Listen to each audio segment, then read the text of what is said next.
Hi, everybody. You have tissues. I know, that looks a little... And issues. Ooh. Are we going to get into more rhyming? If it's the right timing. Well, if I heard someone died as I parked my car, should I leave the show with it? It depends how close they were to you. They weren't that close to me. Okay. Except that I don't like the age. I don't enjoy the age. Yeah. No, they were very... I mean, I'm introing it the wrong way. I'm using this to test our sound, too. Okay, good. And then I'm going to tell you about who passed away. Who passed away? Yeah. Georgia Engels passed away. I saw that. Yeah, that was sad. Did that just happen? Yes, today. Oh, okay. Well, that's why NPR it's breaking news at NPR 9 hours later. Yeah. So I know her because she was on Everybody Loves Raymond. Oh, right. And but of course, I was a huge fan of her when she was on Mary Tyler Moore. Yes. And she played Mary's friend, but she's 70. Yeah. I don't like that. I actually thought she'd be older. I thought she'd be older too. But she was very young when she played that role. Yes, and she's a very nice person. Or she kept the lie up for 50 years. No. She's a very nice lady. And I like to devote the rest of the show to my memories of working with her and Everybody Loves Raymond. I don't know why I'm being flippant. That's not really flippant. It's because it's someone you don't really know that well. I know, it's that sickening. you met 10 years ago for a couple times. Yeah, and then the connection is show business. Right. So then how good can that story sound? Your narcissism is flailing somehow to connect yourself more deeply than you actually are. Well, actually, Josh. It's just coming up with flippant. Look, Josh, as the I am so happy that I couldn't be happier about blowhardy than I am now. I can't stop saying it to myself. And I'll never forget the moment when I was in the mode of mansplaining. Well, I don't know, Jew-splaining? What was I doing? You were and-splaining. And-splaining. You know, that's an interesting point you bring up there, Josh, but I don't know if you realize that the reason why the Players Association is so powerful is due to the sacrifice. Shut it down. Due to the sacrifices of Kurt Flood and Lou Brock. But the thing was, that's how you know the therapy, and thank God at $7,000 an hour, that's how you know it's working. Yeah, I think so too, on a lot of levels. I know, but that was... Because you didn't get super mad at me, which you were sort of entitled to, almost. Not really, because it was so No, that's true. It was so blowhardy. And so that was it. And then I keep saying 4-0, baby. If anybody wants to know what my recommendation is on the Prozac, it's 40 milligrams. Yeah. Well, that shouldn't be a recommendation. That's your dose. Hey, give it a shot. If you're a 5'4" little Jewish man, 40 mils, that's the way to go. Otherwise, perhaps you should consult your physician. Probably should. I don't think you should do it on your own. But I'm going to be the Timothy Leary of Prozac. Okay, Turn on, tune in, and relax a little bit. Don't get so upset. Take it down a notch. I can see why he was excited about acid at that time. Well, you were too. I was too. Yeah. It's sad, something sad about me, upstate New York and Binghamton, dropping acid. But 10 years, 10 years too late, because I wanted to be up. Didn't Timothy Leary? Okay, you might not remember this, but there's a rich guy involved. Like the son of a very rich guy was with all those Timothy Leary, and they used to hang out at his house. Is that the Owsley guy? Or? Not Owsley. It wasn't Owsley. It was like I won't remember his name, but so that's what I wanted to be. They were upstate. They you wanted to be the rich guy, or you wanted to be at his house? Yes, I wanted to be the rich guy dropping acid. But I still had fun. I don't know what I'm saying. Well, you can't be at every scene, Andy. I would. You were in the alt comedy boom. There, that was your heyday. Hey, you know what? There's a lot of people who wish they were around for that. That was my heyday. That's so terrible. But you know what? That shows you how I'm not too old, but I hit the old com. I think I was 60 when I hit the old com. Boom. When the comedian special happened. So now let's start off with the, let's not bury the lead. Yeah. How did it go, everybody? I know I've been speaking to you, helping you step by step through your stand-up this week. Yeah, you texted a couple times. I texted a couple times. Was very nice. But no, I didn't help at all. Well, I was there. I was there emotionally. I felt that. That might have been what threw me. You weren't expecting anybody to be there for. I was afraid to text you the first night because there was a snowstorm and. Yeah, both nights were pretty heavily affected by the spring blizzard, but I think I got it. I'm not like super thrilled because it was such a blizzard infected week. But like Thursday in particular, while it was probably the smallest crowd of the week, was also a really great responsive crowd, and so. Do people not show up? Yeah. I mean, the news was literally saying, if you don't have to go out, don't go out. Right. So I can't put myself in the have to go out category, so I can't blame anyone. But a lot of people showed up, which was great, and I appreciate all who did. And it'll be a comedy album. It's not like I don't have to. I'm not trying to prove I'm a draw on the comedy album. I'm trying to prove I'm funny. You told me you were going to break the mold. You told me. So I heard rough mix, raw mixed copies today, and it'll work fine. Oh, that's good. Did you hear mixed copies between the different nights? No, I have. Yeah, I mean, I have all the different shows, and now I have to sort of select if I want to intercut stuff in and stuff. I think you go. I just always go. I'm big on cutting in, but what the fuck do I know? Yeah. This is my another character who's similar to Blowhardy. Well, there's like Thursday was my favorite show, but there was also some bits I forgot to do or just didn't flow in correctly. So yeah, if I can get them in cleanly and make it, and it sounds like it's still one show, I'll do that. Were there more people Friday because the weather cleared up, or was it still horrible? There was more Friday, but it wasn't. They weren't good. They weren't so good on Friday. They were tired and not so good. And then the second show was like a fucking disaster with people being drunk, stupid. Oh, idiots, you don't like that?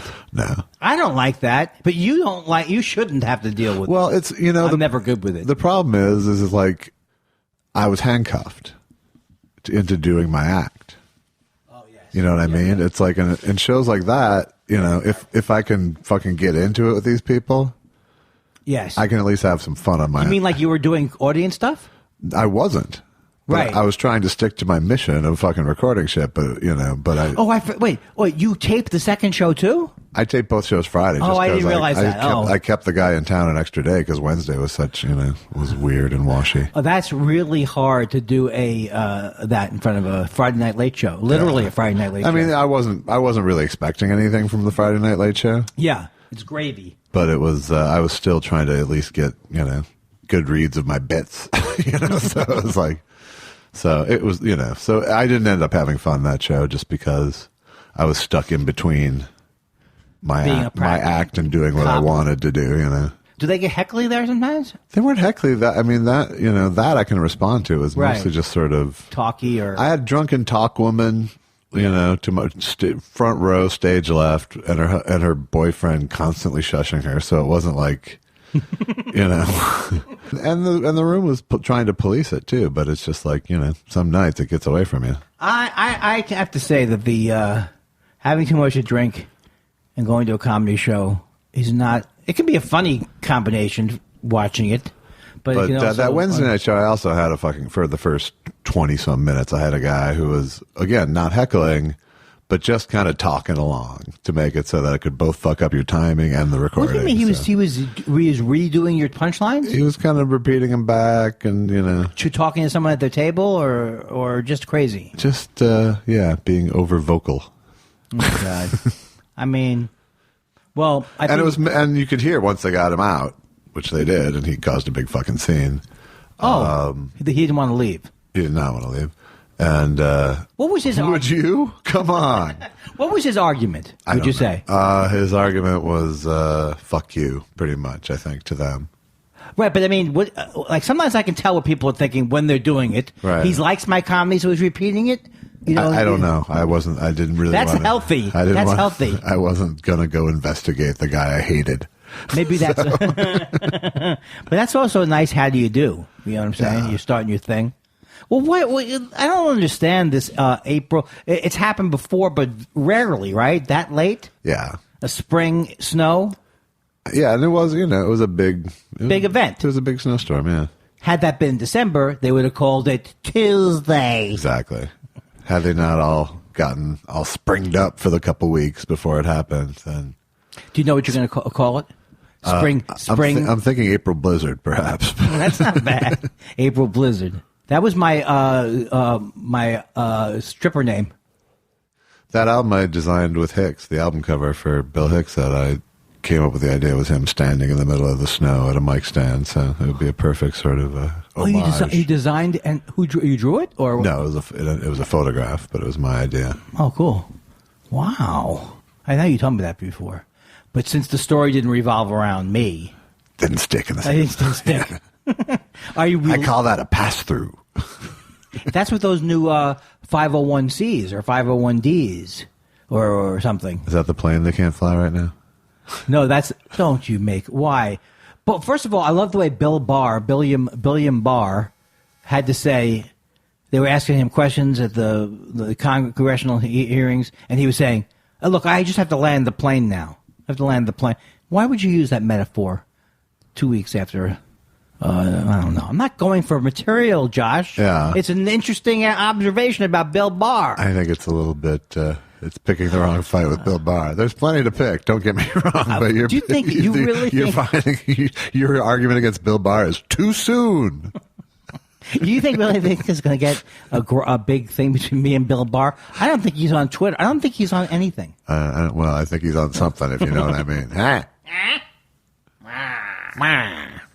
Oh. Is it a relief that it's done? Yeah, it's a relief. I've been. It'll be more a relief once I have to sort of go through now and make a cut sheet for them to edit. And it'll be a process, but, I think it'll be fine. I guess my biggest fear is that after 30 years, it'll end up being someone going, yeah, you're a good writer. Just like it was 30 years ago. Why didn't you call it, I'm a good writer? Yes, I'm a good writer. Yes, I get it. Yes. I'm a good writer.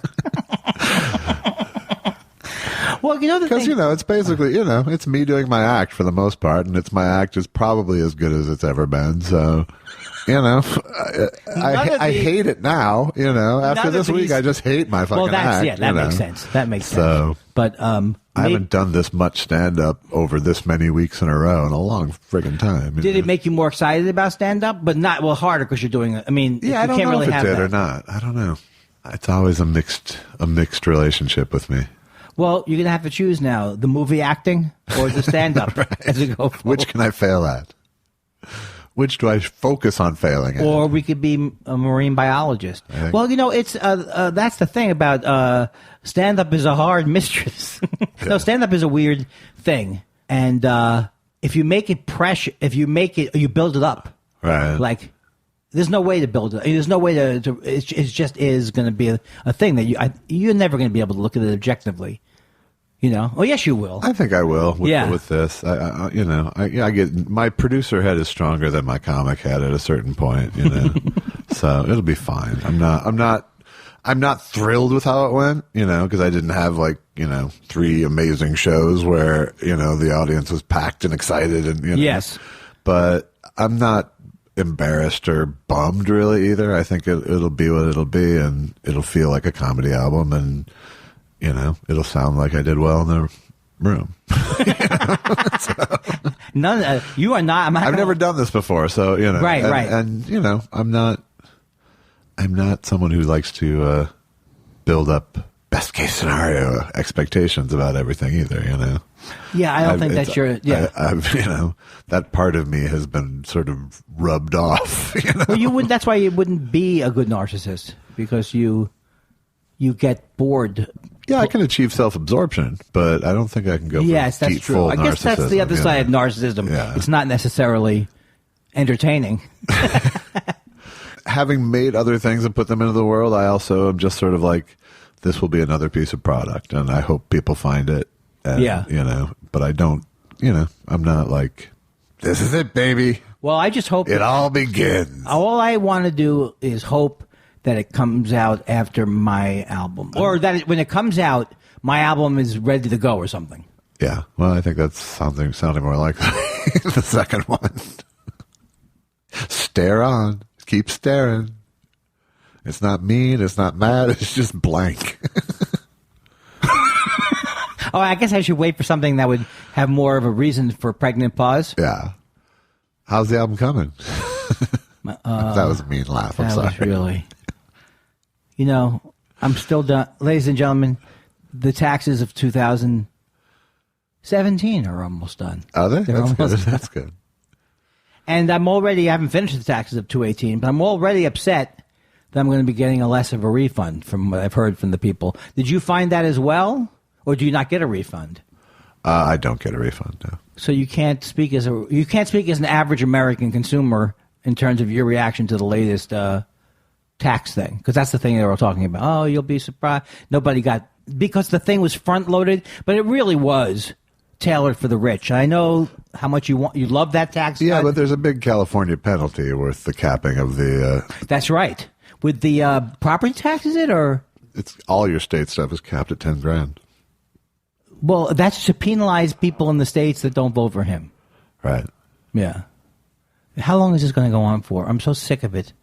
The whole Trump thing. I predicted I should be barred from predicting. I've been so wrong with my You're so wrong. You said Notre Dame would last longer than Trump's presidency. That means Our Lady. Yes, Our Lady. Yeah. I couldn't summon my normal panic when I saw the Notre Dame burning. I don't know what it was. I mean, I'm sad about it. Yeah. But I couldn't watch more than 3 minutes of coverage. I can't watch more than 3 minutes of coverage. The entire half the world would have to be incinerated for me to watch news now. Right. I'm saturated with the news. Yeah. And I don't really mean half the world would have to be incinerated, but it seems like nothing's getting in. Because there's an Avengers movie where that happens. Is that really true? Yeah. I don't like that. Is it? But the good part is the other half are stronger, more peace-loving, have better weapons. That's what Thanos thought, yes. You'll see it someday. Have you seen it? Yes. And what did you think? It was, it was all right. How do you compare? Let me ask you a question, though. How do you compare it to an actual movie? I can't talk this way because we have Gail Simone. Listen to this podcast. I'm not going to be putting down Avengers movies. I'm tired of putting down things I don't understand. But I really want to, at one point, go to see something that's in that realm. Because I think I'm closing myself off from life. I've seen no Game of Thrones. Right. And people are going, Jon Snow. Did you know what they were talking about? I know that he's a Game of Thrones character. I thought they were talking about the guy who used to be a conservative guy who died, and he was Bush's press guy for a little while. Huh. His name was Jon Snow. Huh. You know what it's like to do a podcast without a partner? Yeah, I do. It's unbelievable. I totally do. I asked you. We opened up tonight. What did I do? Had everything go in Minneapolis. I took 2 Adderall at 8:30, baby. Woo! That's how you walked in. Look, I just want to hide from myself. So how do I do it? Don't you think it's better that I have energy? Or you think there's too much of an edge of anger? I don't know. Let's see how it goes. Let's see how it unfolds. So what else is in the news, I always like to say? What happened in your week? Well, okay, now maybe, see, my mom isn't doing well, so I don't know. I can't talk about it off the air, because it can't be building up. I've already wouldn't talk about Larry Berger's hospital stay. I still love that people guess Larry Berger.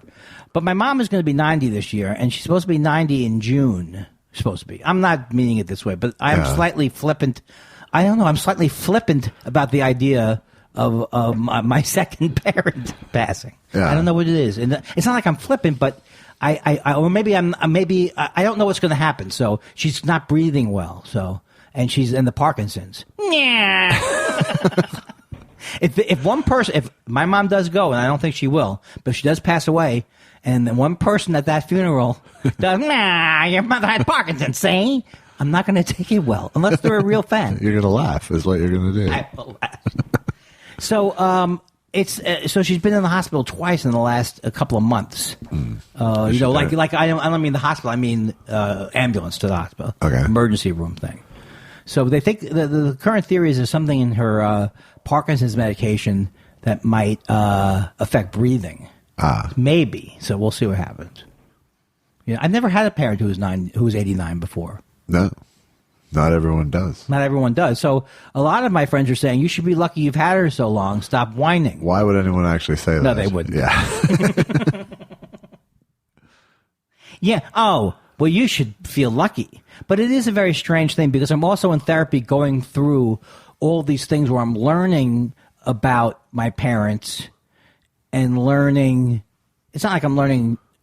I am learning negative things about them. Right. I am learning not negative things about them that I want to write a book later going, you screwed me, Mom and Dad, nor do I want to write a song that goes, Mother, you had me, but I never had you. You kind of looked like Marty Feldman while you were singing that. Can you honestly say that you kind of enjoyed that for a second, right? Because it didn't go on too long, right? There was a tension, yeah. I enjoyed the tension. Right. So I'm not going to write one of those books, but I am seeing like all my abandonment issues, and that my parents were like, or maybe my parents were the winners of the. We don't really know where our kids are. It's 10 o'clock. We don't know where our kids are. Yeah. They're the winners of that contest. Right. Because they just weren't tuned in that way. And I also think it was a different time. Yes, it was a different time period then. I don't think people worried. Like, I don't know, do people let their kids go out and play now? Not the same way, right? Not the same way, but I'm sure, it varies from part of the country to part of the country. So to be experiencing this and then to be going through this other thing where my mother is, I don't have this thing where I have a lot of anger. I have a lot of anger. I have a lot of anger in general. I think you've experienced it. Uh-huh. But I don't currently have anger. It's not like learning this is making me not love my mother now. Well, it's almost like it's two different people you're discussing. Yeah, it is two different people.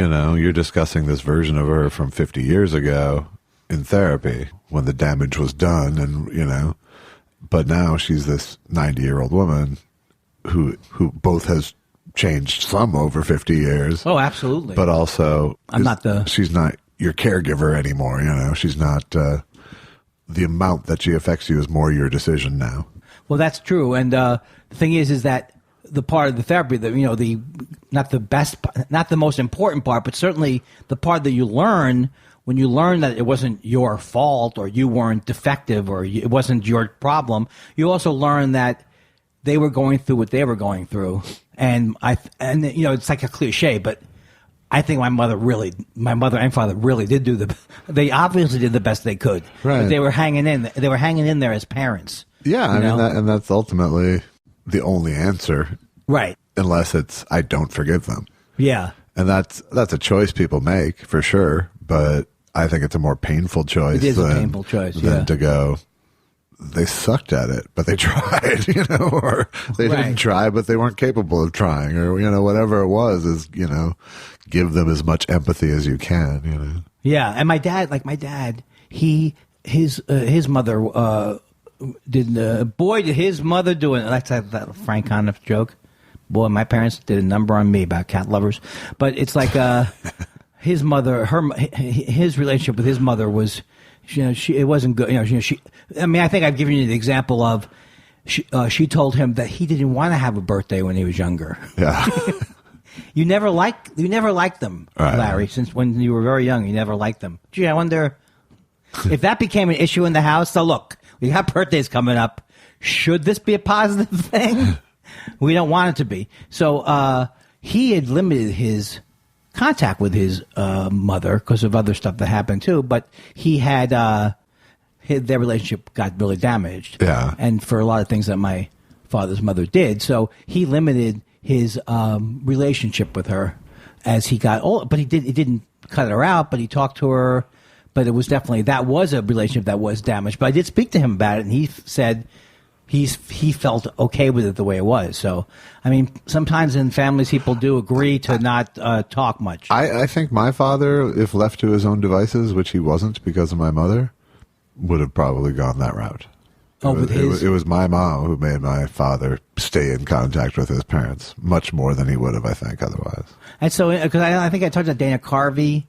Dana Carvey's father, I guess, was just a horrible, horrible, horrible human being. Yeah. And in that case, too, Dana Carvey's wife was able to stay better in touch with him as he got old. Yeah. So, But I don't mean to bring everybody down, but these things happen. Well, I'm sorry your mom's not doing well. Well, thank you. And I don't want this podcast to be every week me complaining about things, but it wouldn't be bad. Are you more afraid of her death or her deterioration at this point? Well, that's a hard one because I feel I moved out to the West Coast, so in general I was shielded even with I was back east for my dad when he was going through some really bad stuff and they messed up an operation and all this stuff, so I was there. But in general, being on the West Coast has meant that I haven't really been there to see. I know my mother's different, right? But she's seemed happy. Right. And since she's been seen happy since my dad passed, which we were really all scared about. Right.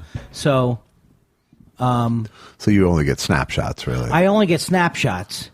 But, I think in general, we're scared about seeing our parents in a vulnerable position. Yeah. And I remember when my dad was really out of it, and he was kind of walking. He didn't have any clothes on. He was walking around the bedroom trying to show the doctor. And I'm okay. So I was like, basically crying at him. But then when I got away from that, I was crying in the moment almost. But it actually made me feel like more that he was a real person than my idealized image of him. Right. So I do think that was good.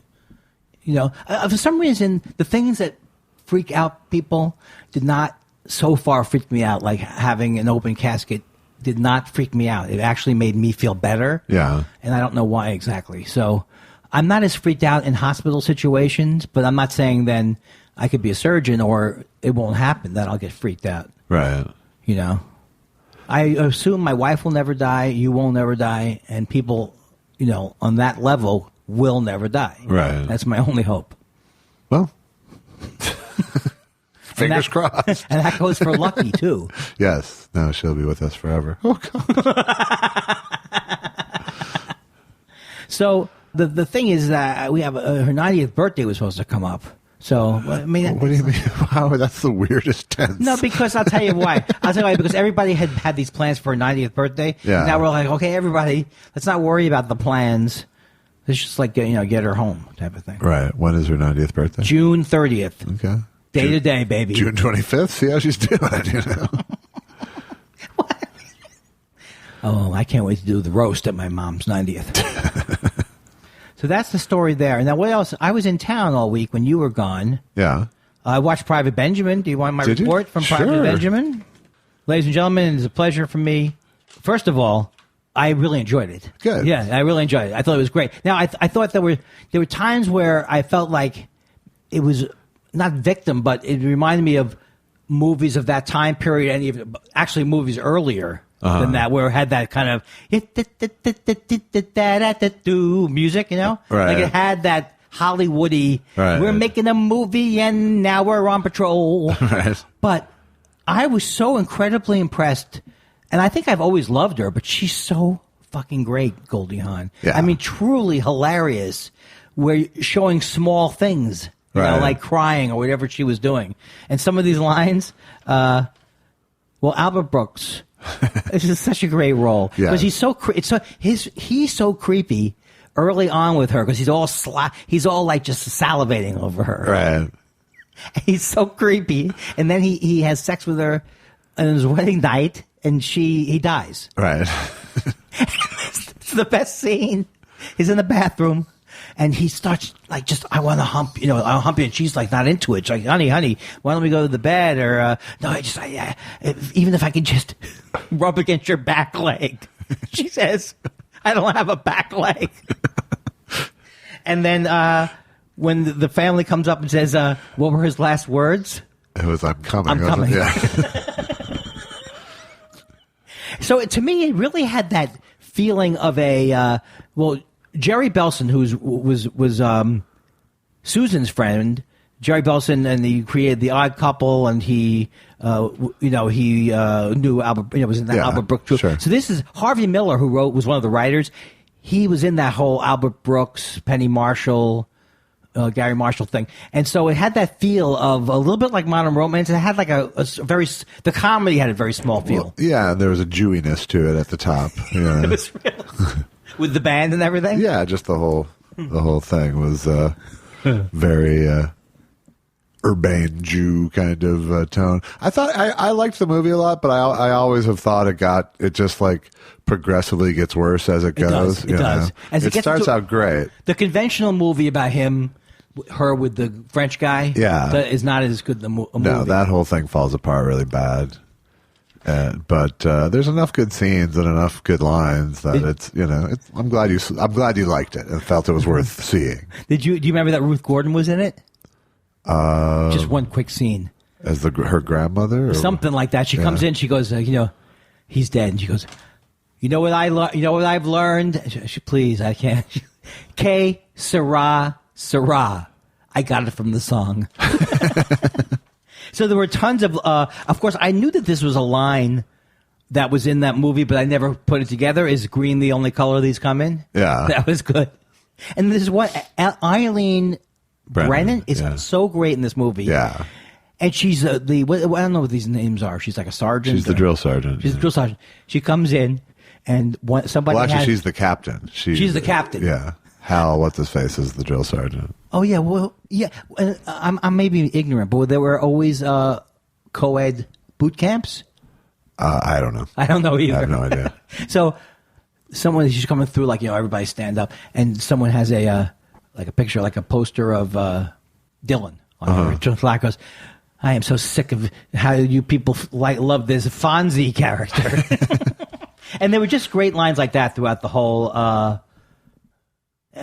movie. All the stuff about her being rich, being wealthy, really was funny to me. Like in the first scene where someone, I don't know if it's her father or somebody, an uncle says, like, got you the ottoman, but it's not mushroom. Right. So it's like that was all very funny. When you compare that to what happened to her when she got in the army.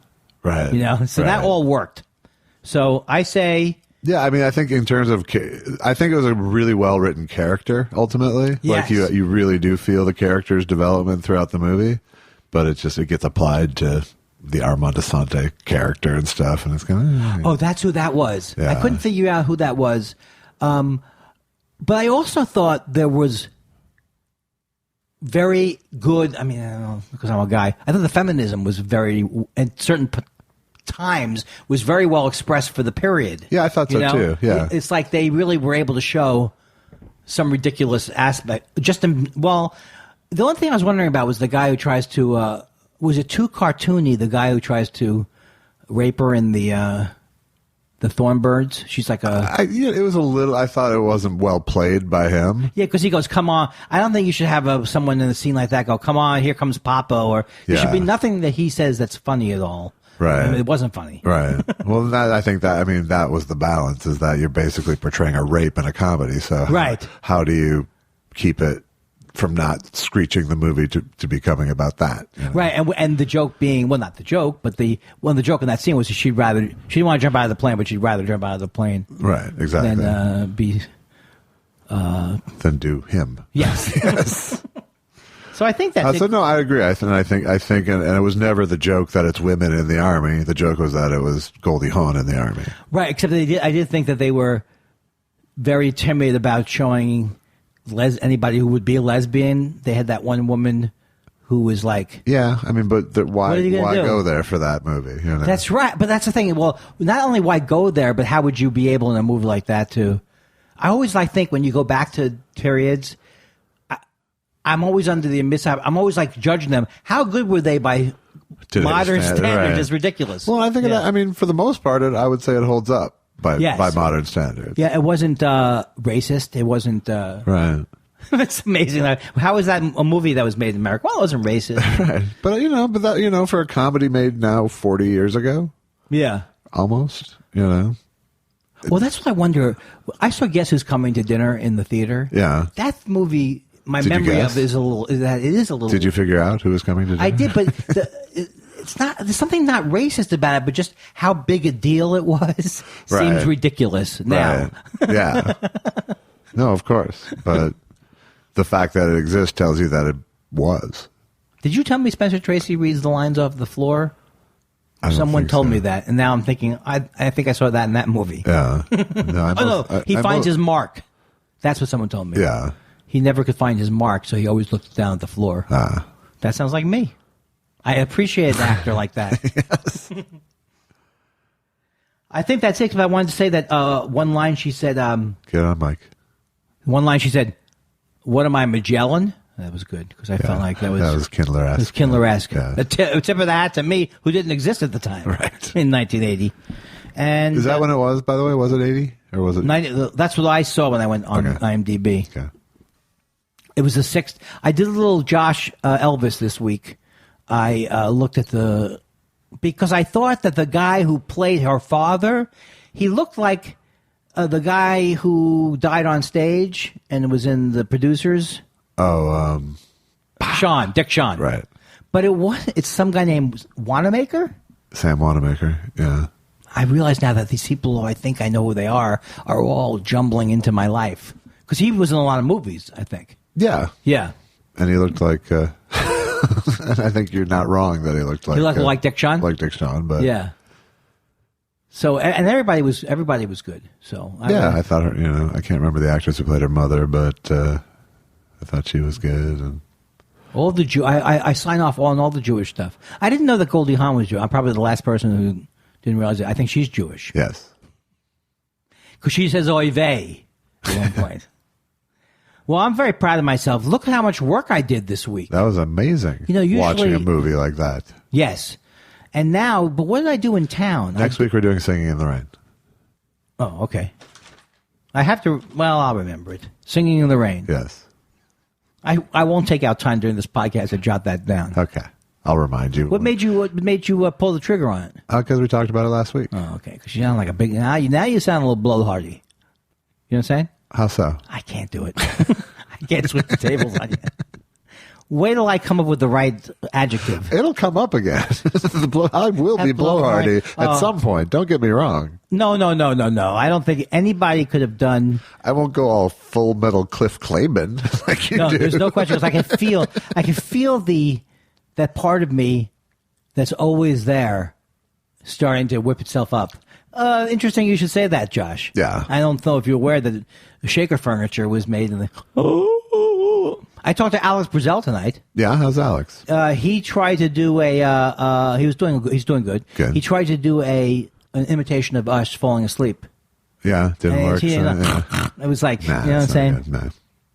He doesn't have that gear. But people liked your the montage. Many people commented how they liked your best of selections for the 100 Test Show 100. Yeah, I enjoyed it because there was a lot of me in there. Right, making noise. What was the general reaction? I'm asking you, like you would know more of the general reaction, like you're out there in the. It would seem that people liked the 100th episode. Unbelievable. Now what are we going to do to top it? There's nothing we can do to top it. Our 200th episode. Oh God. Tell know what? Me about it. Having a mixed. I'm into it. I'm getting true crimed out, man. So much true crime. Yeah. Atlanta child murders. I shouldn't just say these things this way. You know that Wayne Williams, the Atlanta. Come on. I don't. I don't have a in murder. The 80s, I don't keep a murder tracker. In the 80s, many kids disappeared in Atlanta, like 23 or whatever, and this guy was convicted of it. But there's a lot of there is controversy. Yeah. But I know the way you're reacting does make me feel like when's it going to end? I'm going further and further out on the limb.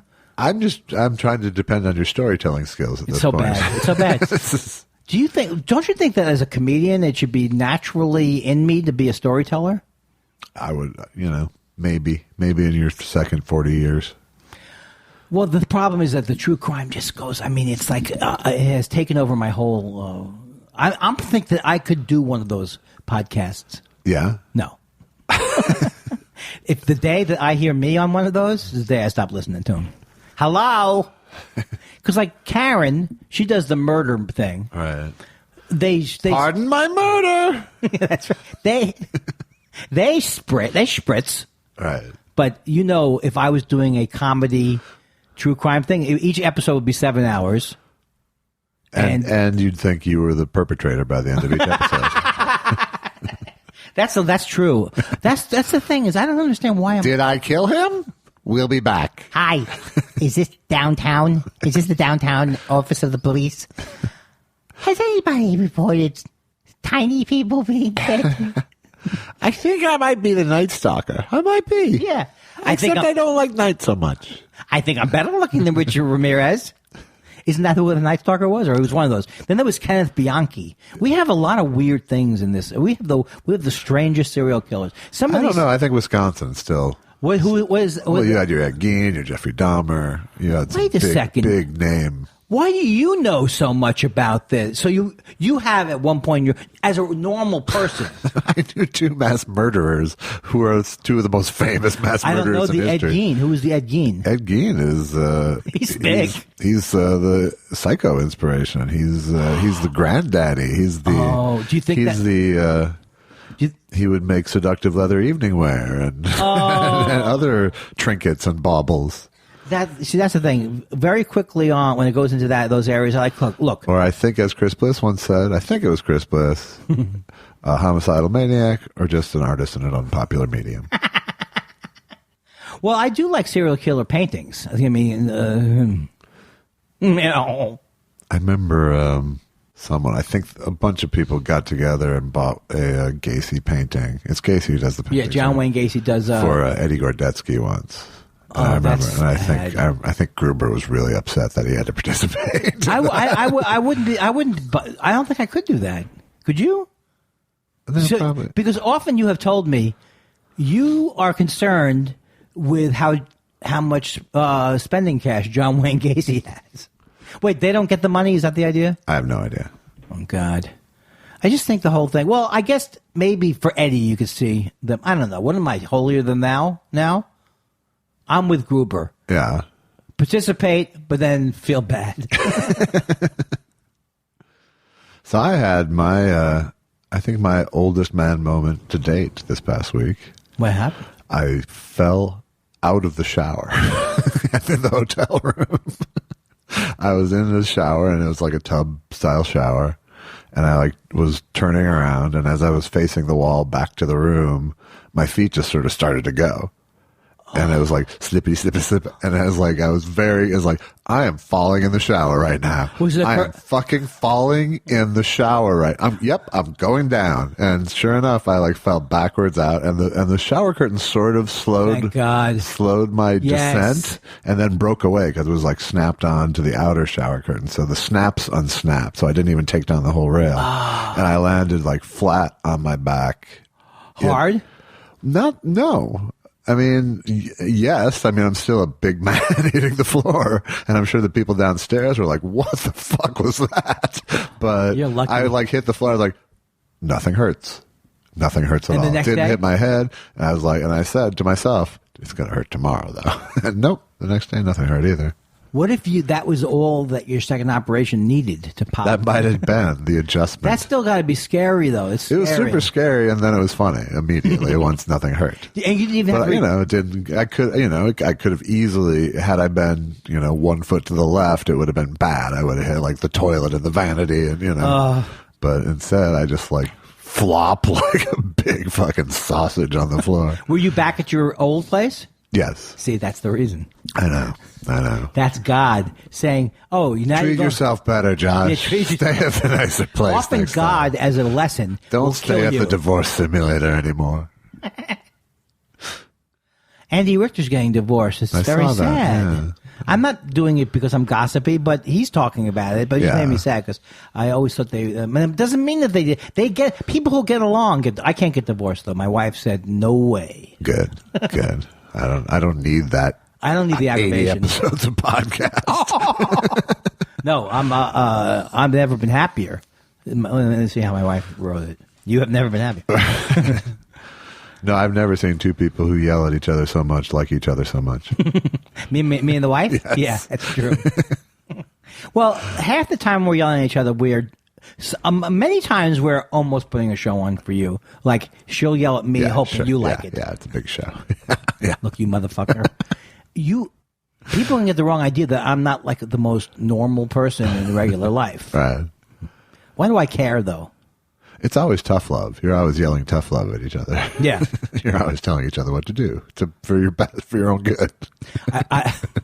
I do recommend that everybody watch the Adnan, the case against Adnan Saeed. Oh yeah, the serial thing. Yeah, it was really great. I watched it on HBO. Yeah, I highly recommend it. I watched all 4 episodes. I'm really, I'm working hard now. Yeah, I am. I'm watching because I can't watch much of the news. I mean, I really was addicted to it for every night since he got elected. Right. And now I'm getting better at I got to put something else on, whether it's Columbo or something. Yeah. No, I'm shutting it down earlier in the day now. Once it starts to loop, I tend to turn it off now. But I watched more of the church burning today. But church, I know what you're. But isn't it hard? You just have it on the background. I just feel like, how much can you watch of that? Yeah, it's always just on. I'm never right. Nothing has my full attention in life. Well, of course, you want to know that it wasn't, some kind of a terrorist attack. So, I never thought it was. I didn't think so either, but they confirmed that it wasn't. Yeah. So, and with France, you never know, because France, there's a lot of bigotry in France, and there's a lot of bigotry here, obviously. But they're always trying to pass those laws, like you can't wear your hijab in here. Yeah. No, France is in rough shape. It is in rough shape, and okay, Blowhardy. You can come later. You can come later. Self-monitoring. He was right there. He was right there. I had a whole thing, and a lot of the stuff is half baked too. A lot of people. Oh, I know. You don't know, a lot of these immigrants, they have to live in the outer areas that are very Let me dip into my talking points file. Oh, see, I'm way to go, Blowhardy. Way you to did go. Good. You did good there. Oh, Blowhardy. Oh, Blowhardy, you're the best. Plus, I'm sober. What do you think of that? Well, I think it's a change. It's a change. It's nice. People are going to think that we're on hard drugs. Well, you're not on hard drugs. No. But I am on. I have been upping my intake of things like edibles. Have you? I don't know why. Because I'm fascinated. Okay. No more vape for me. Never going to do it. I found a nice vape system that I like. And he's back. Are you kidding? No. Who is it? I like the PAX thing. I have that. Do you? Do you know why PAX is better? Why? It's from real weed. Okay. I liked it. Did you... No, it's not one of those. It's still a concentrate vape. It's still. I have the packs that uses actual weed. That's like weed. a $300 thing. I have it too. Yeah, I don't like those. But this new one works. This is just like a Juul, basically. It has little cartridges that you pop in. Yeah, and it vaped very well, and it lasted, I would say, longer than most of that quantity. All right. I don't know. It feels like we've gone a long time, but we haven't. We haven't. Not so long. Not so long? No. It's just because we haven't been funny at all. Right. So it's hard. That's what makes the time pass, usually. Do we know what's coming up for us? Oh, no, not that. It's not yet for that. But what else happened? All of a sudden, I've got a couple gigs in Santa Barbara. That just. Oh, you do? Yeah. I've done different gigs there over the years, and sometimes they're really fun. We'll see. Is it on State Street? I don't know. Is it through Kimmy? I'm doing Kimmy's, and I'm doing another one at the winery or something. Oh, there's a winery up in Bakersfield that's pretty good too. Why am I bothered? People don't want. This is not what they're listening for. Joel Madison came to Minneapolis. He did good. He came Thursday. Cool. Where did he stay?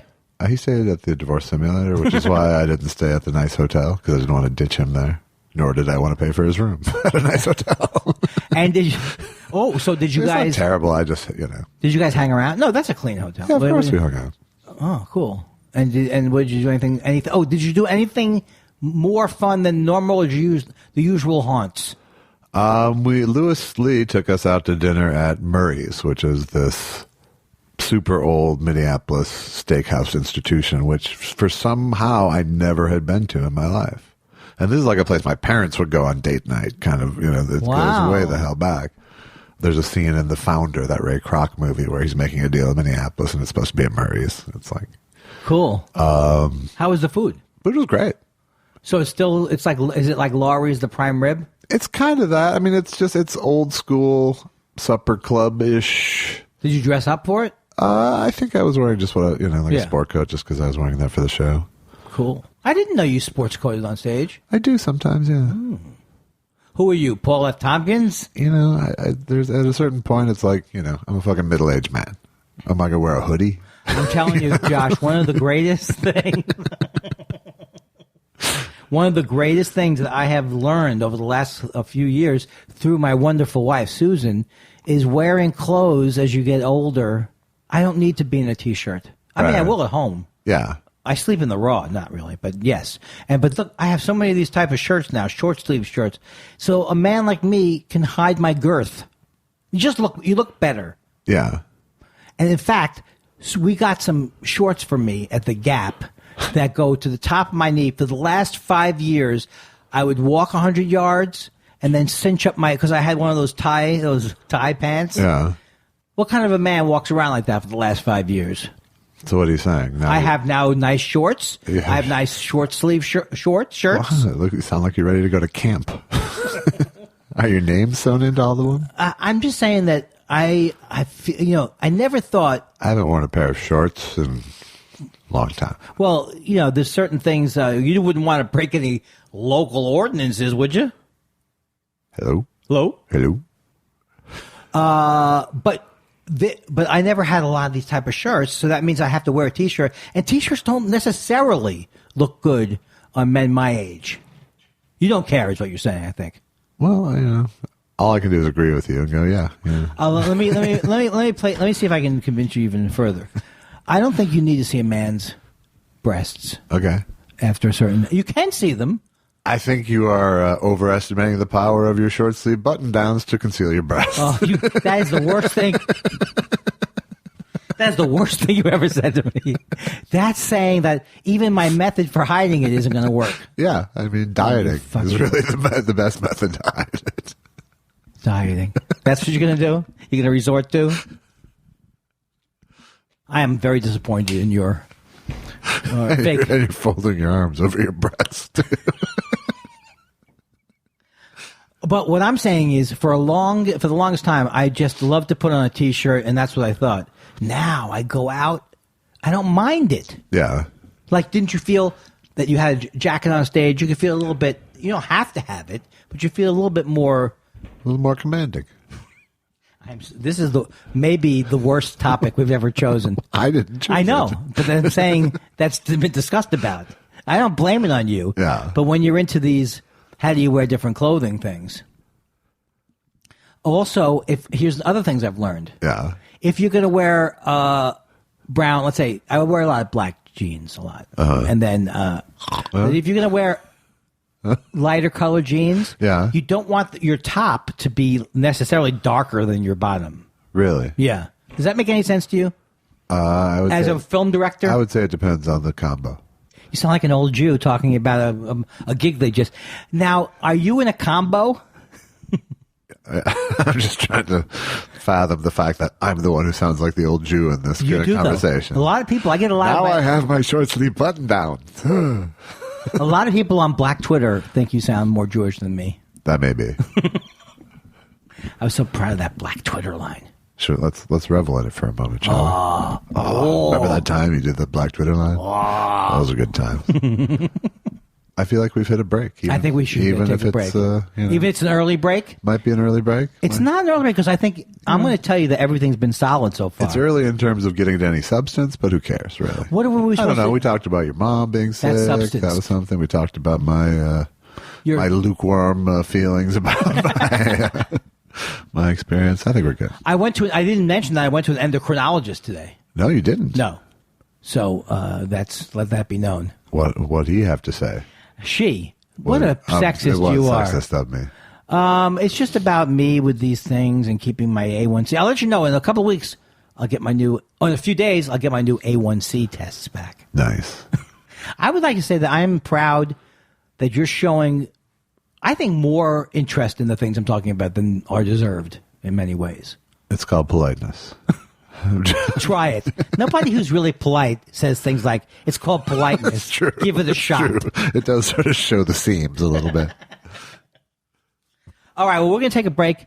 And, we didn't plan anything. Do we have my thing?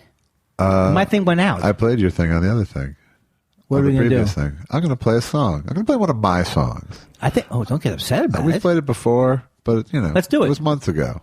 Months ago, these are new listeners. And I now. saw someone make a comment about stop playing the bad songs, so now I feel a sort of level of spite.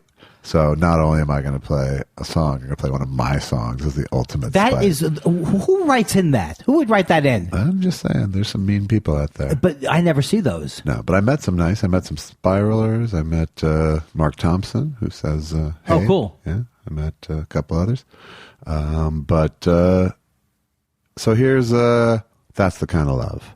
Oh. Sorry, later. After this band becomes right.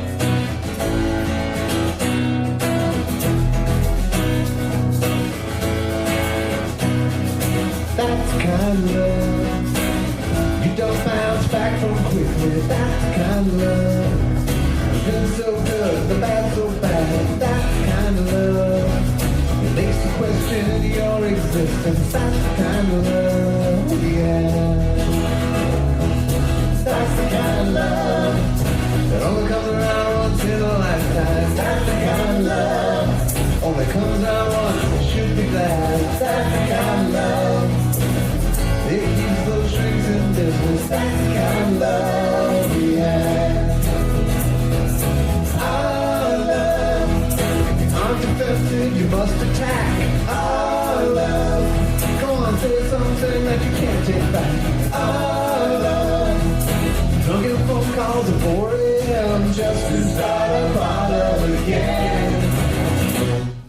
That's the kind of love makes you friends call you stupid. That's the kind of love that makes them think that you're so sad. That's the kind of love, kind of like a chronic illness. That's the kind of love we have. Our love, screaming in restaurants, making a scene. Our love, 39 messages of my machine. Our love, neighbors pounding on the wall and nothing ever changes at all. Our love, throwing dishes and tearing clothes. Our love, rubbing faults in each other's nose. Our love, I'm powerless over its allure. So distance is the only cure. Our kind of love, it's a kind of love. It's a strange kind of love. Whoa, our kind of love, a particular kind of love. But that's the kind of love we have. That's the kind of love. That's Josh Elvis Weinstein and the Whiners. And the Depreciators. Oh, that's right. That was, now, was that written about your affair with Courtney Cox? Yes, it was. My time of tumult. Now, was that written about a specific person? It wasn't. It was a wholly conjured bad relationship. I love the harmonies in that one. I do remember that one. Yeah, it was a fun one. Are you looking? Sort of my Paul Simon-esque turn. I like it. Thank you. Who mixed it? That was just living room, Right. mic, or Yeah. music room, I guess, as the But case may be. But it sounds raw, but it's good. yeah, I'm never going to. it was never released other than on our show. Yeah, I'm never going to criticize the production values. You or just did. something. Well, I don't know what I was Just doing. did. Uh-huh. I'm not myself tonight. No, you're 2 Adderalls away from yourself. Okay, that's going to be the new thing. I'm not going to. I'm going to start taking. I'm going to take 3. You think 3 would help? I'm beering down, so I know. I had never. Well, actually, I did know that you beer down, but I'd never heard. No, I didn't know you beer down until you told me that you coffee up and you beer down. it's not like it's my motto. I don't know, ladies and gentlemen. I'll be selling my coffee up, beer down T-shirts after the show tonight. I'll see you out in the lobby if you guys want to. Is that your 7 highly effective ways of being a businessman? Yes. Don't forget the coffee up. Don't forget the beer down. Well, it's better than speed up and barbiturates down. Yes, it's the wussy man's version of that. Hey, whatever floats your boat or something like that. We are, neither one of us have an energy for one podcast. Right. We've got to pick it up. Let's shake it out now. Let's shake it out.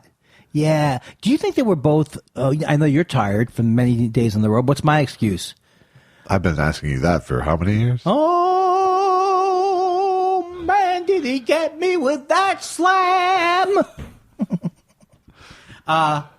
I don't know what my problem is. No, I don't know. I haven't listened again. God. We're taking your calls here at 888 What the fuck is wrong with Andy? Just leave your name and we'll get back to you and find out what the fuck is wrong with Andy.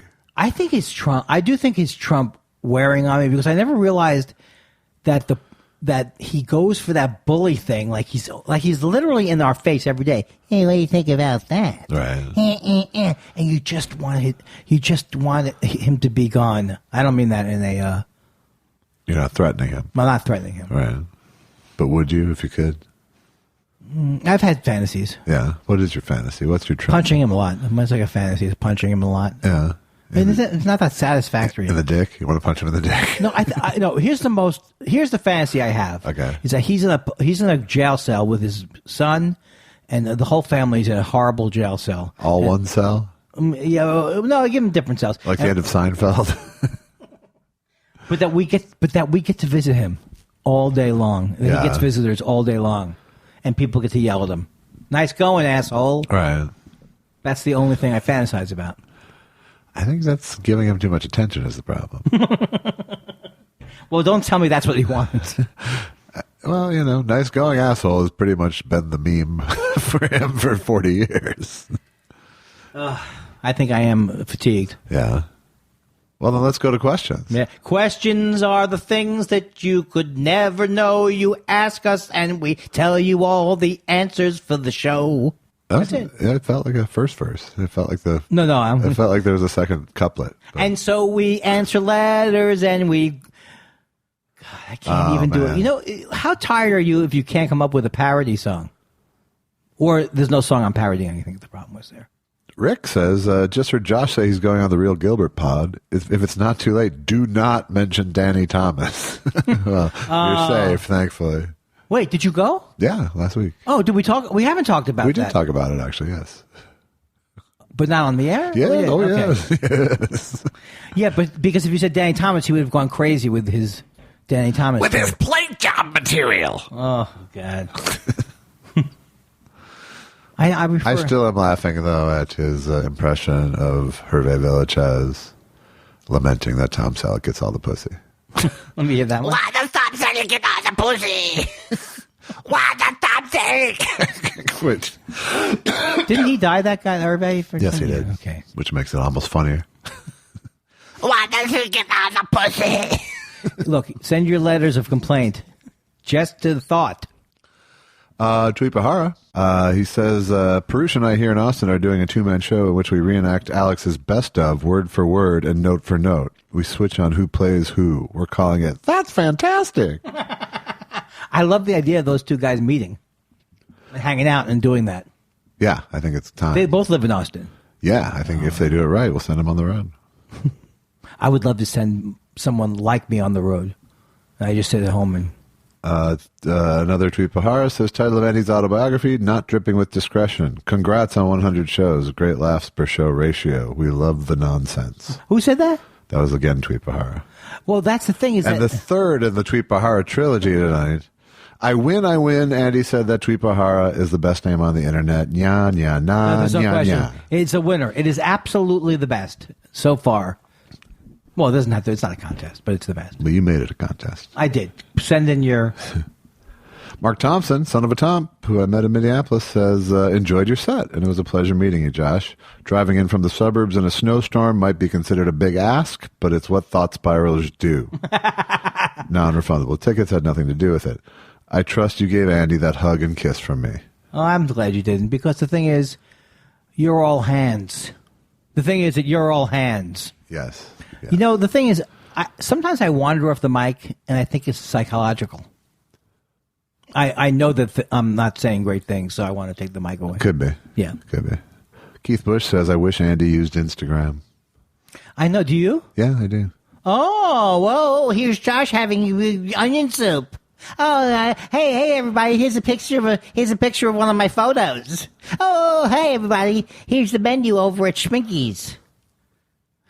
Obviously, I don't know anything about Instagram, but I don't have any pictures to take. No? No, I don't. I really don't. If I have a picture, I do a picture style joke. Yeah. It's once every 3 weeks, and I put it on Twitter. Okay. What do you use it for? Why am I accusing you? I know that I'm wrong. I can tell by the defensive. Sometimes I don't even know what I'm arguing. Defensive tone. I can tell by the defensive tone that I should get something like a Twitter, like a Instagram. Yeah. So you come up with a whole different things to put on there? Yeah. Generally, yes. Sometimes I'll double post. Yeah, that's all you need is me devoting more time to another social media thing. Well, Keith Bush wants you to. Okay, Keith, I'll think about it. There already is a couple people who have my name on there. Yeah, there is an Andy Kindler thing, which gets tagged a lot. What does that mean, tagged? Same thing it means on Twitter. Oh. That was a good one. That was a really good one. I just love the way you're drinking your beer. There's something very impressive about it. Why, thank you. Last week you were impressed at how you drank a beer in the trailer. Maybe I say once again, that scene I loved. May I say it again? Michelle Weiscover says, okay, I just finished listening to Test Show 101 and I laughed 7 times. Joss seemed both delighted by and bewildered by 2 Adderall, no weed Andy.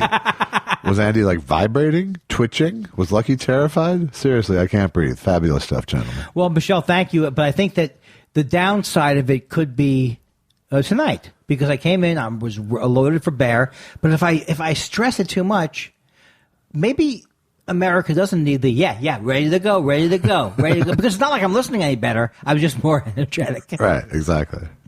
You're just hopping up and down. Yes, hopping up and down. Yes. Thank you, Michelle. Yoshi Yamamoto. Do your wives have any quirks that have rubbed off on you over the course of the relationship? No, not a one. Not one. Like how do you mean?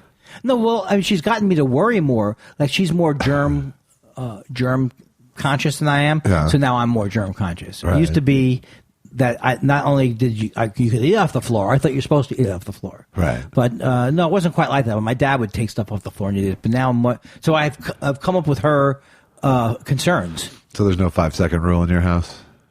Well, the 5-second rule.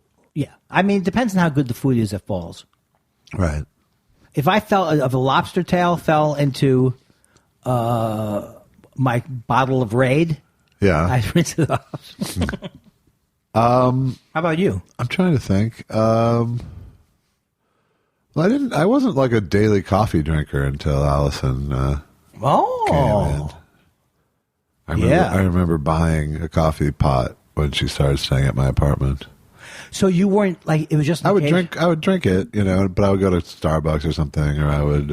It wasn't like a necessary first thing ritual for me, and now it pretty much is. Well, the one thing that stopped me from being $150,000 in debt in the '90s was that I at one point I did realize I think I'm spending a lot of money at the coffee shops. Yeah. But then you realize now you have DoorDash. It's true. I can't lie. Yeah. Can't lie. No, why would I lie? I was just thinking about I had a good meal recently from there. Yeah. Greg Kelly says today is tax day, and Taxman leads off Revolver. Is Revolver your favorite Beatles album? I don't think you can. It's very hard for me to say what my favorite Beatles album is, but I do love that album.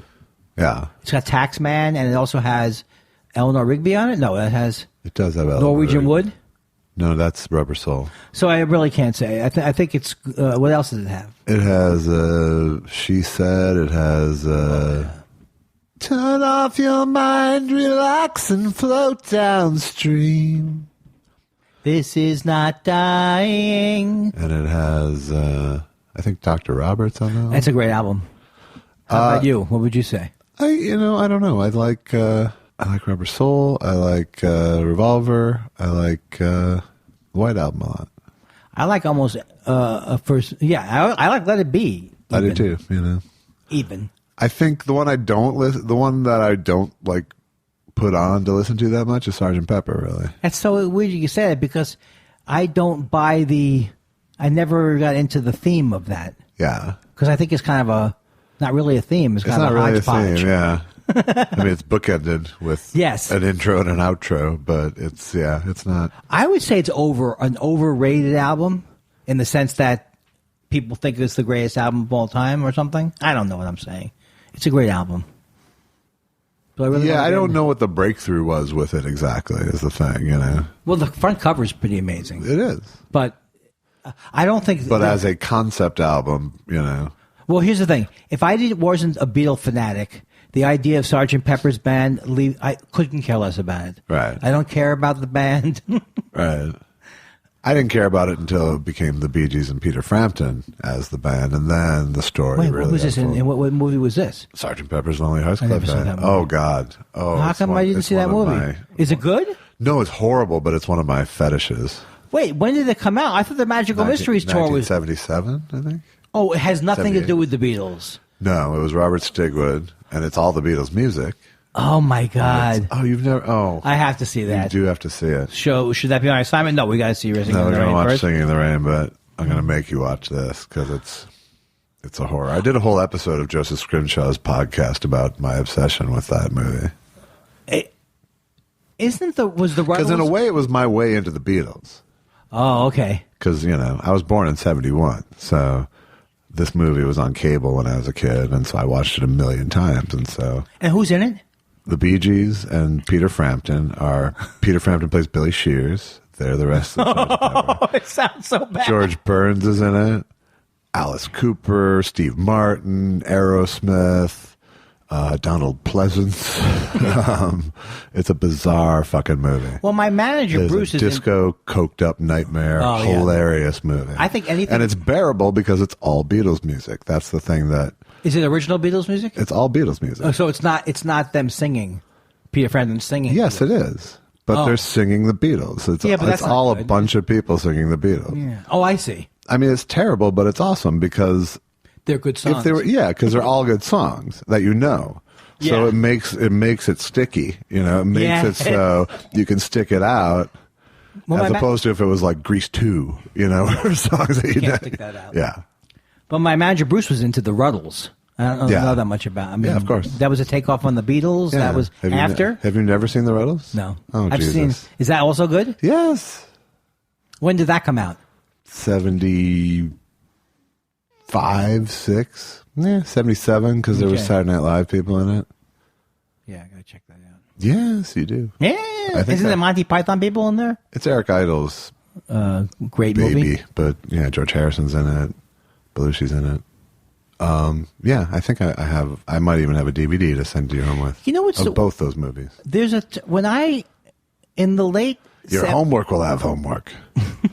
I missed certain things when I was like in upstate New York in college. Like I missed things that came out Right. because I was taking acid and I was a couple of years behind. Right. I do remember seeing, which I didn't think was a great movie, but was it Tommy that came out with Yeah. and that was with the Who was in that one, right? Mm-hmm. And who played what's the guy's name? Roger Daltrey Yeah. played Tommy. But I think I'm with you because I've been thinking more and more about. Sergeant Pepper is an easier watch than Tommy, I think. Yeah, well, Tommy is supposed to trying to be good though, Yeah. and it's not very good, right? I don't think it is. Yeah, It's Ken Russell, I think. I don't like the whole.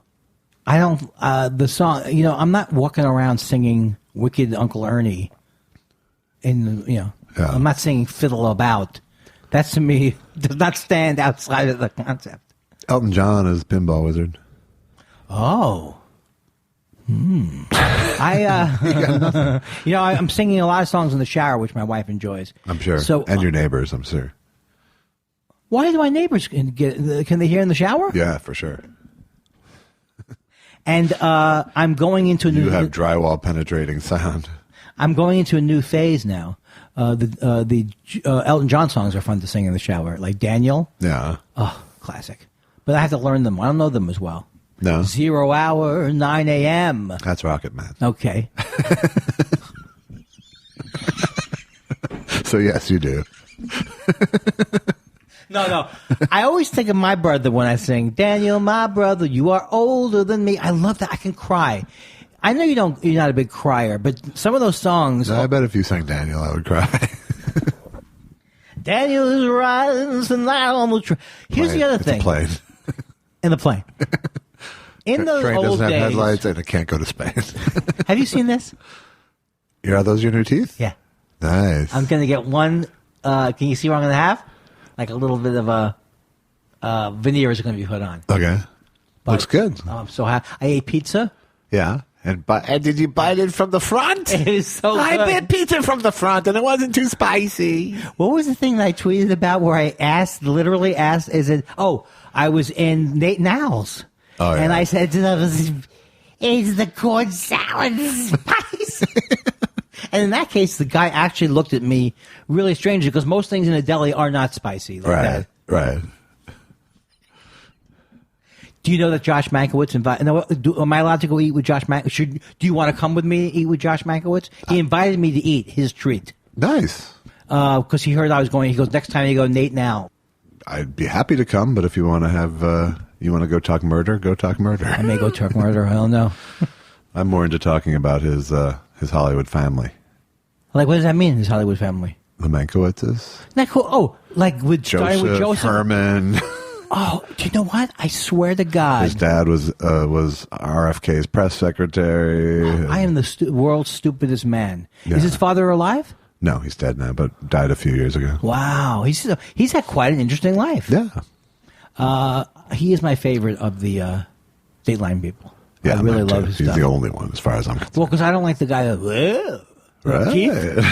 Well, very good. Well, mother. It's hard not to see the Bill Hader version of him at all times. Wait. Oh, I think I have seen him do that. And then the other guy is pretty. The other guy, I don't know, Dennis somebody, is it? I don't know. I think I'm mixing up 60 Minutes. Seth Dick III says, what do you do when you have to wait besides stare at your phone, smoke pot, and listen to podcasts? What do you mean when you have to wait? I can only give you what's in the text. Okay, and what are the things we get to do? I can't parse his thing. And what are we doing? We're listening to podcasts. Smoking pot and staring at your phone. You know, I'm wondering where it's gonna end. Like, is the podcast thing gonna get out of control? Because that's all I always do. Because I have OCD. But it's a total. So much joy I've been getting because it's not just true crime. It's other stuff. Well, it's all true crime. I just love it. It's like a whole dimension of my life that was. I think it's that thing of quieting down the noise. Right. And it can't be when you want to engage. It has to be when you really don't care. I used to go through the supermarket when I was younger. Yeah. And I wasn't hoping to be recognized, but if I was recognized, yes, I was hoping to be recognized. But if I was recognized, I enjoyed it. Yeah. Now I'm to the age where it's not even like recognized. I don't want anybody from my life seeing me. Yeah. Do you worry about that when you're shopping? That all of a sudden, hi, Josh, it's Emily. We dated when you were in the Merchant Marines and we had a kid. I mean, or do you see somebody? I panic a lot of times internally.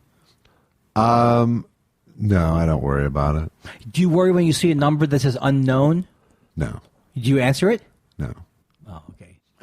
Carrie Wheaton says Test Show 101 was hilarious and kept me company on a 2-hour train ride home from an Iggy Pop concert. How far would you go outside your comfort zone to see a favorite band artist these days? I'm 52 and 2 hours on a train is a lot. I think that's pretty cool. It's pretty good. It sounds like you would have a lust for life. I have a thing where I say, will I ever see a concert again? Because they're exhausting. Yeah. That's not the right attitude. You know, that David Byrne show. I know you loved it. That refreshed my faith in the power of live music. But then I saw an Elvis show that didn't really. And did you have we reported back on it? Yeah, we talked about it that week. Again, it's just something that happened in my life. Therefore, you have no memory the thing of is, it. maybe we could color code them. Yes. Why was that funny? That was funny. Maybe we it could was color sad code and them. frustrating. So, I don't know how far. I mean, I went to England once for the concert for George. Oh, yeah. I don't know about... There are certain things that I would not do. I'm not going to India to see a concert. Allison and I went to New York to see Dylan and Van Morrison. Yeah, I think that's far, but then people could say that you're going to New York is not going far. It's going like on a tourist thing. Well, but she's using a 2-hour train ride as an example, so I think New York is far. I think England is farther. Okay, I'm sorry I didn't take the train to Marrakesh. Look, your answers were fine. Let's just say that. They'll have to do. I wouldn't go if I lived in the I went to Japan for a Silverhead concert. How about that? How about that? It's true. You did? Yes. Who's Silverhead? Silverhead is Michael Day Barr's glam band. Oh. Well, then you had to. I went to Singapore for a Tom Segura show. Cha-cha. This is Dennis Miller as a travel guide. Yes. Hey. Hey. I went to Timbuktu for a Jim Gaffigan set. Mr. Miller, is there any place you recommend for me to go on my vacation? Well, I think there's a myriad of places that will yank your crank, but I think I would go see Dexy's Midnight Runners in Sri Lanka. And, you can stop by Milan. No, Milan's not a bad word for him. Milan. No. Check out Flock of Seagulls playing at the Monte Carlo. That would be great if his references only became, no, but you didn't know they were. That's actually what they are now. Yeah. He does go for that a lot. He goes a lot for the 5 people in the back of the room are going to love it, and those people are dead. I saw Vampire Weekend at Coachella. That's how he has to be. He has a guy who comes and coaches him on the things. That was as depressing as a Vampire Weekend concert over at Coachella. I saw Ariana Grande got $8 million to play at Coachella. Yeah, it would take that much to get me there, too. Yeah, I was playing the Depression tent. Guy Incognito. Hiya, you fiddlin' spiral boys. Say, I have a suggestion for your next homework assignment, a nice 60s noir freakout called Shock Corridor. Assuming you both haven't seen it, it's pretty excellent. I would see that. I will do some research on Shock Corridor before I commit. Is it like a scary film? I don't know. It's called Shock Corridor, and it's a 60s noir freakout, so... Well, some of those could be scary. Your noir films are more scary than your Creature from the Hoo-Hoo Lagoon.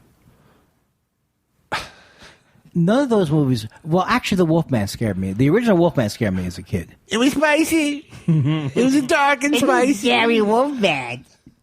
The lycanthropy is very scary to me. Oh, with the lycanthropy.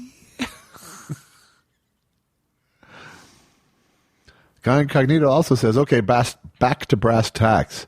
I need to hear Gregory Peck as Joseph Mengele doing his Dennis Miller impression at a very spiteful, angry, and irritable Huell Hauser. All the fixins. Is it spicy?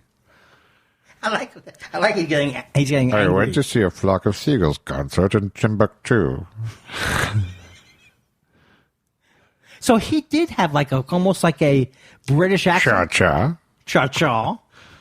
I've got a life to lead, cha-cha. Well, look.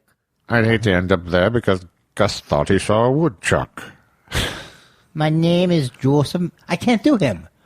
I'm Joseph Mengele. You insolent Jew. You're like a character from the wedding at Private Benjamin.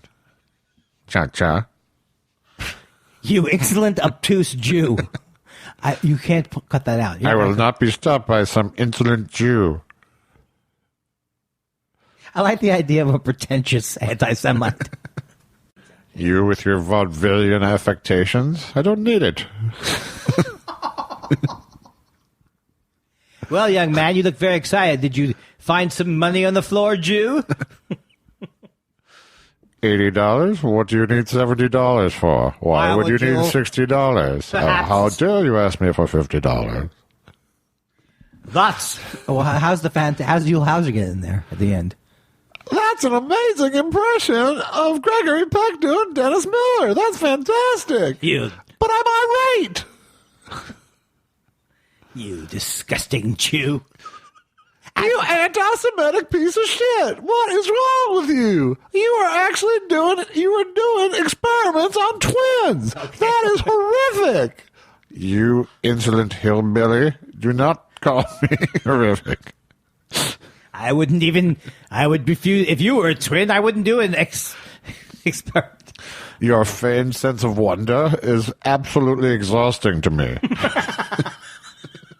I think we are going to usher in a new age of Hitler and Mengele. Hello.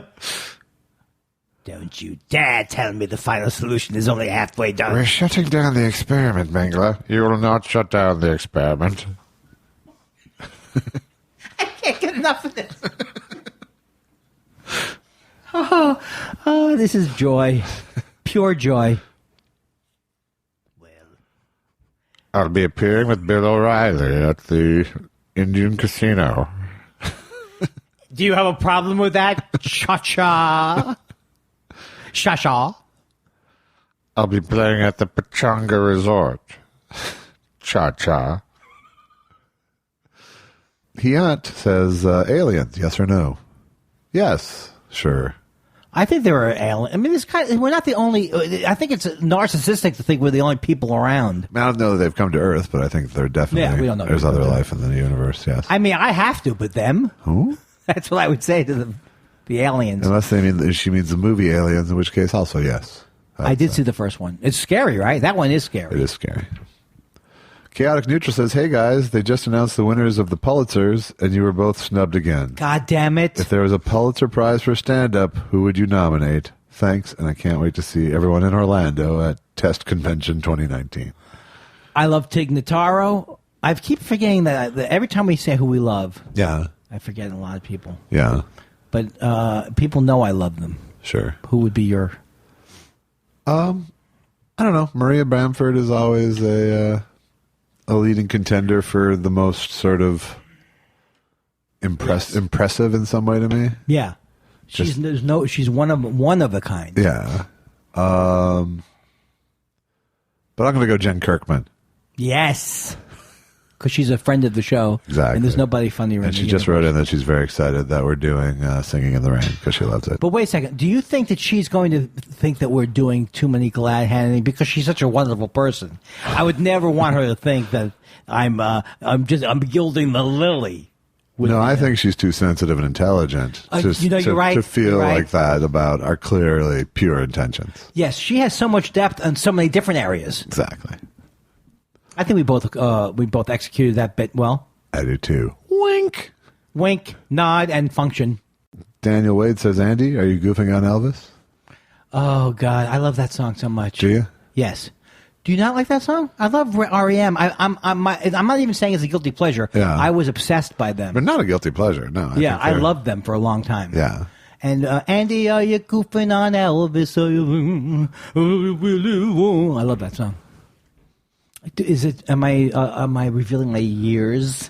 No, I don't think that makes you sound over 50. But the best song about Elvis is Mojo Nixon's "Elvis Is Everywhere," which is an amazing song. Yeah, and you've heard it, right? I have. Dana Schwartz happened to come across Andy's Wikipedia page. You happened to come across it? Wow, that's. Seems like a weird coincidence. The final line, as expected, is Kindler is Jewish. But amazingly, the author apparently also thought it necessary to add a footnoted 2-year-old Twitter reference as proof. Quote, I'm Jewish. Talk about your redundancy. That is a classic. That's how you know Wikipedia is doing the right stuff now. Right.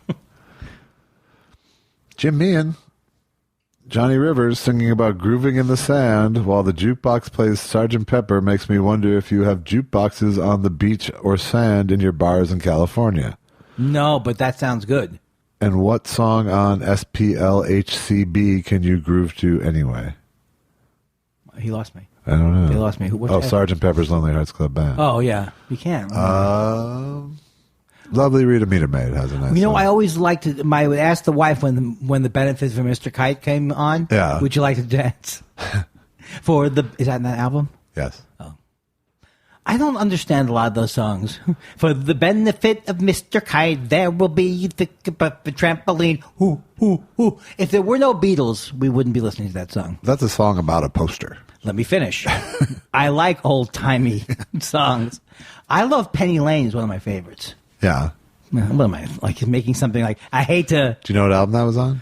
That was on, what album? No. No album. It was a single. Uh-oh. That was the closest you've come to Blowhardy ever. And then, you didn't even do a good Blowhardy. I would have been, perhaps you don't know this, Josh.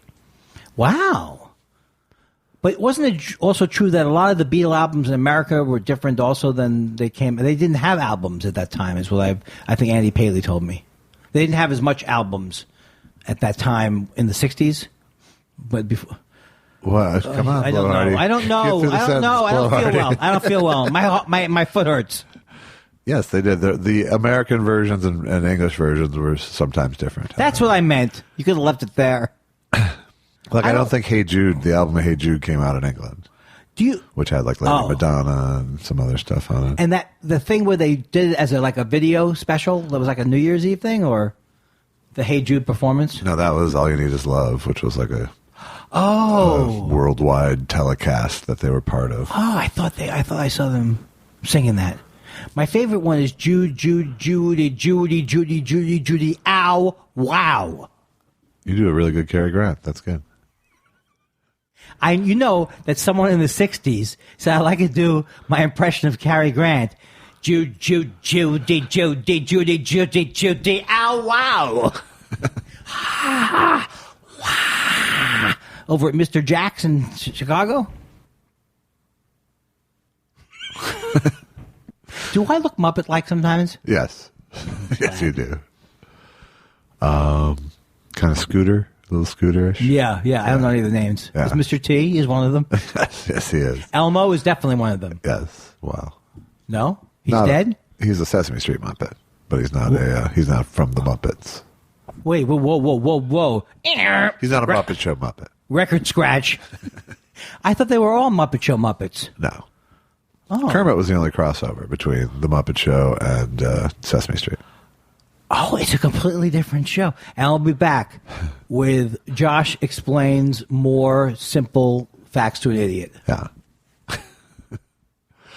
I think we're out of questions, unless you want to go to the emails. I will. How much energy do you have for the emails? Let's do one email. Let's do one email. All right. I will do a couple here. Kevin says, Dear Josh, what have you watched on the Criterion channel so far, and would you recommend it?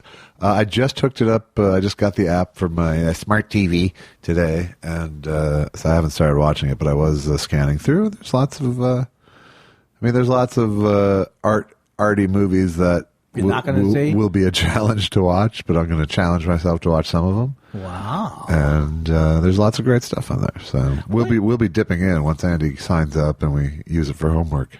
I will, and I'll deduct it too. Is Criterion a name of people who packaged the videos for online, or that they made the videos? They're distributors. They're distributors, and they specialize in high quality reissues. Both in terms of their video quality, both in terms of the print, and in terms of the archival stuff that they've put out with it. And I love that. It saves me every Christmas from Bruce Smith loves the Criterion collection. Yeah. Well, now you can get him a subscription. No, do that. How much was it again? You'll tell me. I don't remember. I think it was like $89 for the year. And then if you're not totally satisfied, then you're out $89 for the year. So I can recommend it only sort of in theory. But looks like it could be good. Yeah. I mean, if you're into doing the cinematic deep dive, it seems to be the place right now. Ooh. Ever since that Film Way or whatever, that really good one just went out of business. Oh, well, there's also supposed to be a documentary channel, but I don't know how good it is. Yeah, it doesn't look so good. Martin says, Hi, Jay. I just listened to Test Show 100 and became confused about the calendar myself. Had to check the date. As it turns out, I was just in time to grab tickets for your Acme show in Minneapolis. It was hilarious. Thanks for coming to Minneapolis despite the rotten weather. Hope you can use the show and the album, but was surprised the MC didn't mention Thought Spiral by name. Thanks for all the funny, Martin. Oh. Well, thanks for coming, Martin. Sorry it was a crappy night to come out. That sounds like a fun night. I mean the show, not the weather. and did you want the MC to mention the... I didn't tell him that as a credit.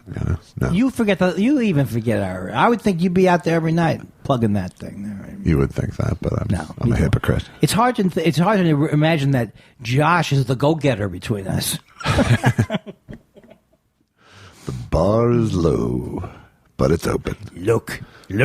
My name is Joseph Mengele. Really? No. I'm trying to do... But isn't it like James... You're doing like a James Mason type of a thing. This is James Mason. He's saying that the project is over, Mengele. I'm bringing in guys to take all of your props away. And then has Mengele react. You will not shut down the project? That is a bunch of honky bullshit. I can't believe it. I would have thought they both sounded the same. Here's my question. Do they look like dress pants? They look like dress pants. But? But they're not. They're Joseph Mengele. Joseph Mengele pants. We have to stop it. They look like Jod Paws, but they're not. But they're not. They're Nazi pants. I found a website that was talking about what's coming up in true crime. Yeah. And my friend from Case File True Crime is doing a 5-parter about a guy who sounds real sick.